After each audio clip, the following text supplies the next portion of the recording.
hair or something.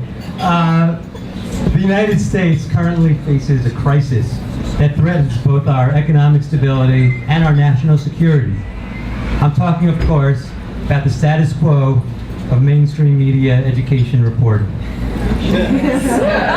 For too many years,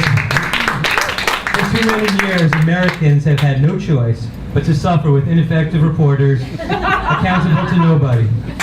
This is why I'm proud to be part of the growing blogger movement.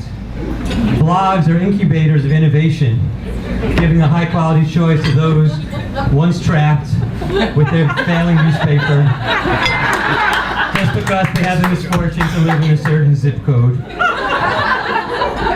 A highly effective blogger, research shows, can provide 3 times the amount of truth in a single post.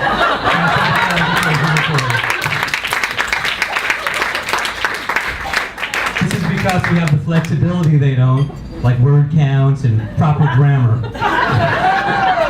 And while union-dominated ed reporters require salaries where they get periodic raises, bloggers seem to have no interest in making money for this, instead thriving on a free currency known as a ravaged retweet.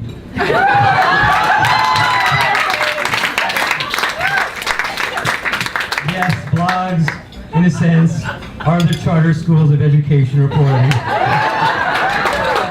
Minus, of course, the cheating and embezzlement. I have a few people that I want to thank that are here tonight, and the first is my wife, Erica.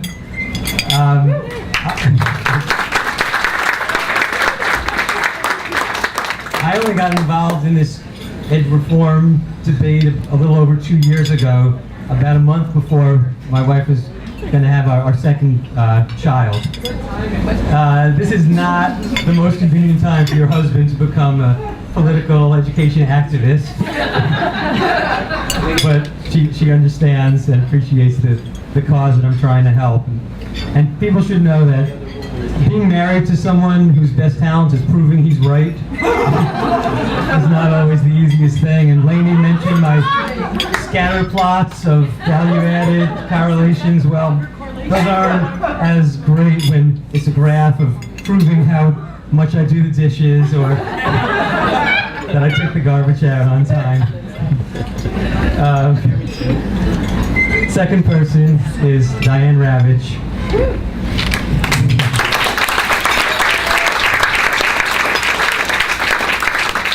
What started out as a fan letter from me to her a little over 2 years ago led to her becoming my mentor and my friend. When she wrote the Miracle Schools op-ed in the New York Times, that I helped do research for that, and that was really one of the turning points in this sort of ed reform battle. You don't hear as much about these miracle schools, but they still pop up from time to time. Someone like Arne Duncan, he will, and he does, think twice now before declaring this school a miracle or not. And if you know Arne Duncan, you know getting him to think once would be pretty impressive. Getting him to think once is pretty Diane has amplified my voice and has inspired me to keep the pressure on. So I say to the reformer, if you can keep waiting for Superman, we've got Wonder Woman.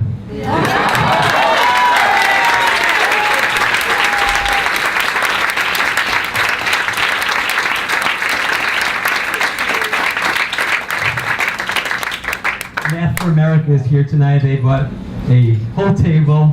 They are a great organization, and they one of their components is they take new teachers, people who want to become teachers, train them for a full year, make them commit to 4 years, and 80% of them keep going after that. They're an amazing organization to know about.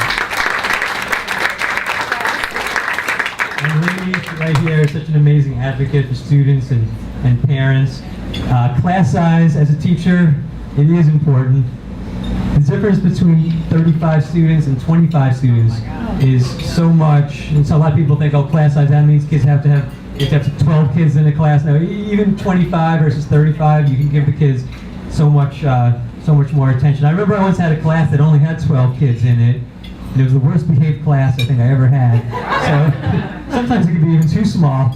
I think I want my class to be about 18 to 22 to have an interaction, but 35 students, and in Los Angeles 40 students, it's incredible. You can't do it. You can't give the kids the attention they need. And finally, just to everybody who's here, who's read my blog, it's a lot of work late at night after the kids go to sleep. It means a lot to me that people read it and send it out, because seeing the hits on the site, and that really inspires me to keep doing it. So thank you everybody for coming out tonight.